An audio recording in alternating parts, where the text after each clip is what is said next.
Inteligência artificial é a capacidade de uma máquina reproduzir a inteligência humana. Existe uma abordagem clássica até os anos 2010, mais ou menos, né, baseada em inferência lógica e com diversos destaques, como, por exemplo, o computador ganhar do melhor jogador do mundo no xadrez, né, automação de diversas atividades humanas. Mas da última década para cá vimos um boom, uma aceleração, graças a diversas plataformas tecnológicas, mais supercomputadores que surgiram, mais metodologias de desenvolvimento de software e que trouxeram campos como o aprendizado de máquina, o aprendizado profundo de máquina e agora, mais recentemente, a inteligência artificial generativa, que ela nos permite, né, uma busca completa, né, de conhecimento e respostas quase humanas a diversos tópicos e ajuda em tarefas cotidianas e inovações, inclusive.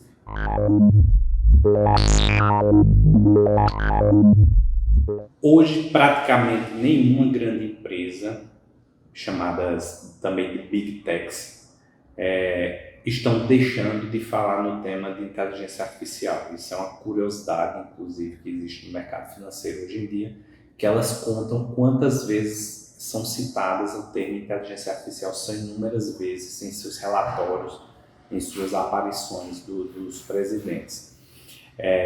Então, essas ferramentas lançadas por essas grandes empresas, elas vão trazendo diferenciais muito grandes com relação a outras ferramentas, a outras soluções que não fazem uso.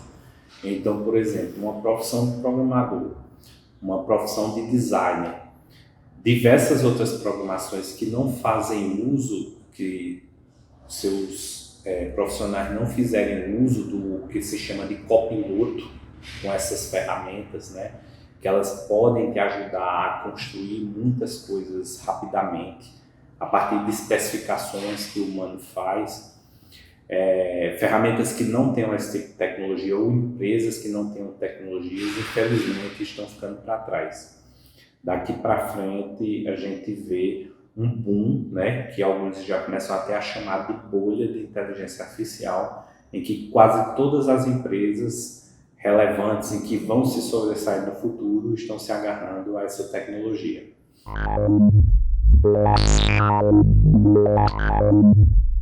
A inteligência artificial vai trazer uma complexidade muito grande para essas questões. É possível, por exemplo, você editar, você reproduzir falas, imagens, ações de pessoas que de fato elas não produziram. Foram editadas, né, via essas ferramentas, né, de geração de conteúdo de inteligência artificial. E várias outras questões emergem, as próprias questões dos cyberataques, né? Então as empresas estão investindo muito mais em segurança da informação, porque os ataques agora eles vêm com uma inteligência da máquina também. Então são muitos desafios aí éticos, né? Com relação à própria questão da saúde, o que pode, o que não pode, o que ainda vai ficar na mão do profissional de saúde, o que a máquina já resolve com relação à privacidade de dados dos pacientes, o que fazer com esses dados, como uma inteligência vai interpretar esses dados, né? Então são várias e várias questões e oportunidades que surgem. A inteligência artificial ela não vem somente para tirar empregos, ela vem para gerar muitas oportunidades também. Infelizmente, muitos de nós não vamos estar preparados e por isso que eu acredito que uma política de investimento, de preparação para o futuro, seja no país como um todo, a educação, né, a saúde, diversos setores, para isso é primordial, porque cada vez mais empregos que são qualificados para lidar com esse tipo de tecnologia vão se sobressair. E se ficamos sempre fazendo as mesmas coisas, né, vamos ter essa dificuldade. E isso também impacta muito no campo ético.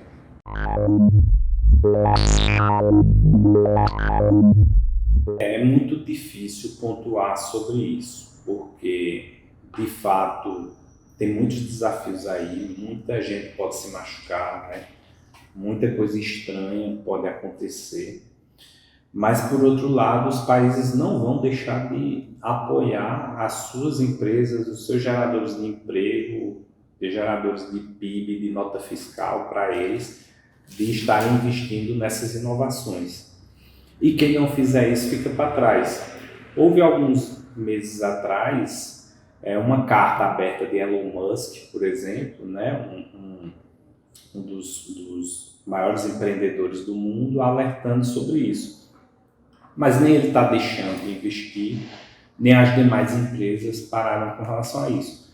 Infelizmente, o campo da inovação, muitas vezes, ele é um caminho sem volta, mas precisamos discutir. Então, como achar esse balanço entre não ficarmos para trás da inovação, mas, ao mesmo tempo, protegermos os nossos cidadãos? Porque, assim, eu já vi muitos cenários aqui no Brasil em que a gente foi mais para o lado da proteção e ficamos simplesmente atrás de todos. E existe um ditado na área de tecnologia que diz: se você só faz potato chips, né, batatas fritas, uma commodity, você fica escravo de quem faz computer chips.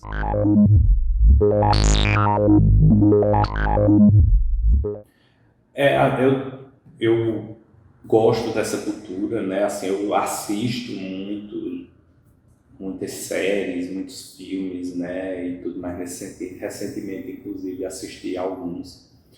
De fato, existe esse risco real, mas eu acredito muito mais no risco de eles serem dominados por humanos maus, né? Então, e isso sim tornar um ambiente muito difícil. Então, assim, a gente tem que ter muito cuidado, tanto no extremismo para um lado quanto para o outro, porque assim, os nossos cidadãos precisam ter voz. Eu acredito muito na liberdade de expressão. Por outro lado, né, precisamos de um Estado mais eficiente que preserve a reputação de pessoas, né, que preservam questões que são pétreas para nós, né.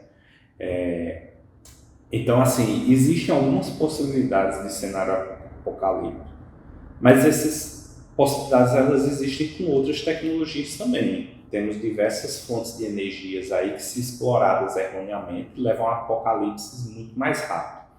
A inteligência artificial ela pode trazer um apocalipse para o Brasil se não acompanharmos essa tendência e sermos escravizados cada vez mais por países, por tecnologias que detêm essa tecnologia. O ganho de produtividade é muito grande com a inteligência artificial.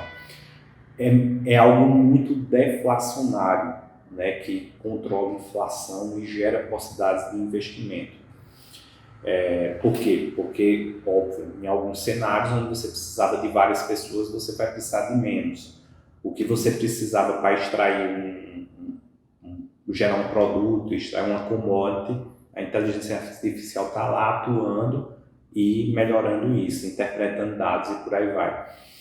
Então, podemos ter cada vez menos pessoas, né, tendo que fazer, qualificadas para o que fazer, e não estarmos preparados. Isso sim eu vejo como um cenário mais apocalíptico, pensando aqui no Brasil.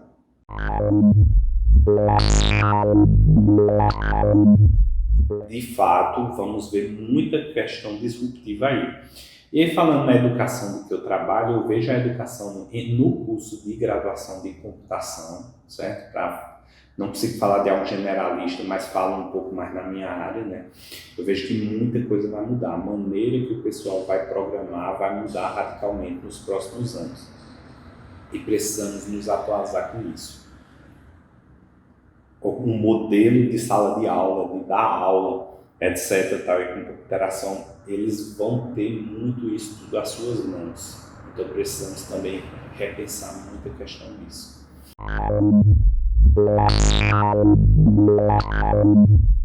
Com relação às principais tecnologias lá fora, né, temos o ChatGPT, né, do OpenAI, e a gente viu todo esse alvoroço que ele vem trazendo nesse ano.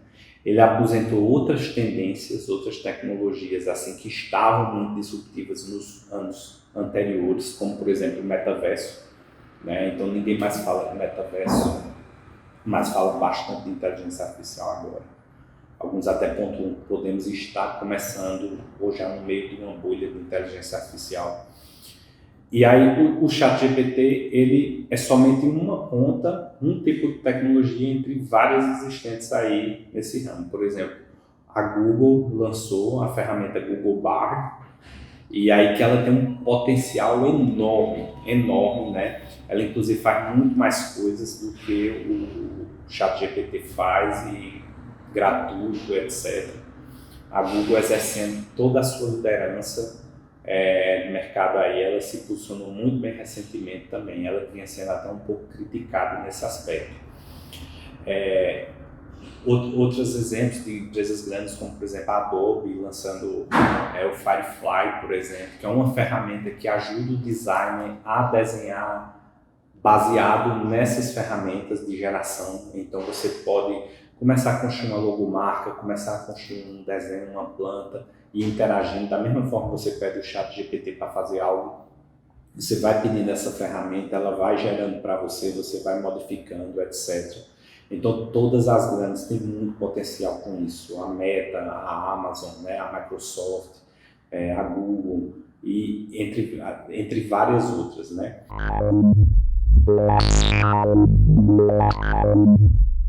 Aqui localmente, no NUTES, nós investimos bastante, né? Temos vários laboratórios aqui com foco nisso, né?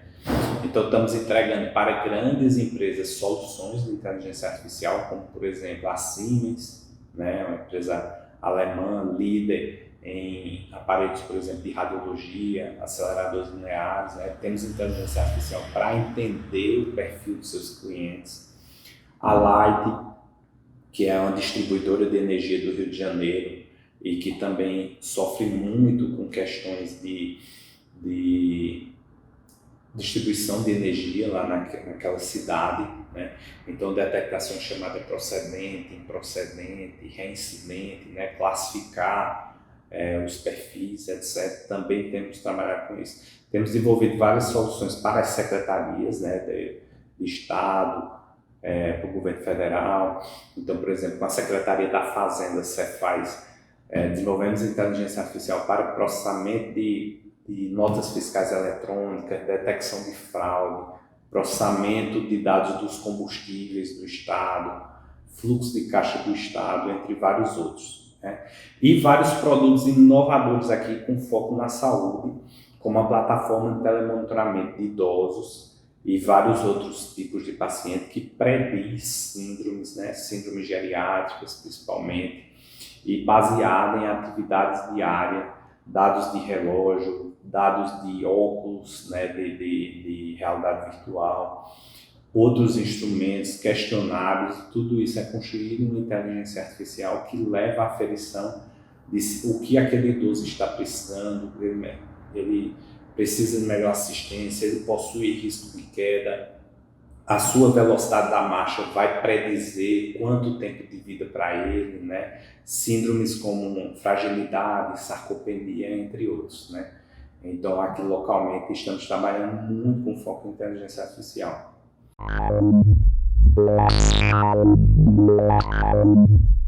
Temos vários modelos e várias formas de incentivo que felizmente existem em nosso país. Então temos, por exemplo, a lei de informática, que a lei de informática ela prevê recursos que grandes empresas, né, que produzem no Brasil, que pagam o IPI, né, Imposto sobre a Industrialização, eles podem direcionar para o desenvolvimento dessas tecnologias. Então grandes empresas multinacionais trabalham com NUTS nesse aspecto e os recursos vêm através dessa forma, ou através da contratação direta, já que temos uma fundação aqui. Então, através da fundação, nós podemos executar um projeto, a empresa paga e recebe seu produto, e passamos pela Inovatec e avaliamos a questão de propriedade intelectual. Temos o modelo Embrapi também, que o NUTS foi credenciado como uma das unidades Embrapi no Brasil, que ela prevê 1/3 de incentivo da Embrapi, uma empresa brasileira, com foco nisso, na inovação. Então a Embrapa ela apoia 1/3 de projetos executados em seus centros, e aí diversas empresas se interessam por isso, porque isso barateia bastante o custo, e além do mais esses centros que são Embrapa, eles têm a sua qualidade sendo monitorada constantemente, então a garantia de qualidade é um custo mais baixo. Temos convênios com secretarias, né? Temos convênios com ministérios, e são projetos públicos, né, direcionados para a melhoria, né, da nossa gestão, da nossa saúde, entre outros. E temos também o apoio ao fomento de startups, né, de empresas aqui dentro que, com o apoio da Inovatec, elas são incentivadas a crescer aqui dentro e entregar seus serviços e produtos. Esse exemplo da plataforma de telemonitoramento de idosos, ela gerou uma startup chamada Senior Saúde Móvel, coordenada por uma pesquisadora que fez pós-graduação no NUDES, e ela está presente em diversos estados no Brasil, na região Nordeste, na região Sudeste, para iniciar na região Sul e no exterior, certo? Em países como a Holanda. E aí essa solução ela atua em hospitais, em centros, em diversos setores em que a necessidade do cuidado com o idoso é fundamental.